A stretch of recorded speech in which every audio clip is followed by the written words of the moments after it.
Фонд «Будущее поколение» выступил с инициативой реализации такого проекта общественного пространства «Парк будущего поколения». Идея была поддержана главой республики Арсением Сергеевичем Николаевым. И сегодня мы завершили этап проектирования и прохождения госэкспертизы. Общая сумма подтвердилась около 1,5 миллиарда рублей. Источником финансирования проекта будет компания «Алроса», которая ежегодно финансирует в нашей республике строительство социально значимых объектов, таких как больницы, объекты образования. Сегодня мы подписали соглашение со строительной компанией, дирекция по строительству, которая будет уже претворять в жизнь, в практическую реальность этот объект.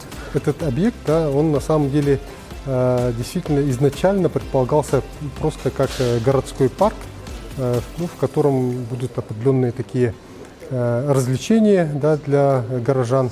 Но в процессе обсуждения уже с жителями республики, да, в процессе тех исследований, которые были проведены, выяснилось, что горожанам, особенно молодежи, не хватает пространств, где они могли бы получить какую-то пользу. То есть общаться с друг с другом, значит, какие-то проекты вырабатывать, да, и как модно нынче говорить слово такое коворкинг, да.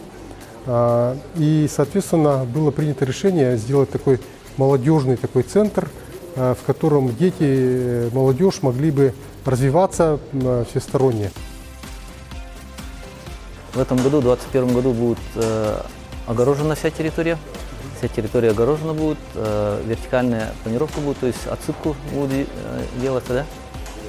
Будут бетонные работы в первую очередь. Первый этаж – это только входная группа, второй этаж – это основная зона, где вот, места для лекций, обучений, места коворкинга, фудкорт и так далее. Ну а общая площадь – это порядка 4000 квадратных метров.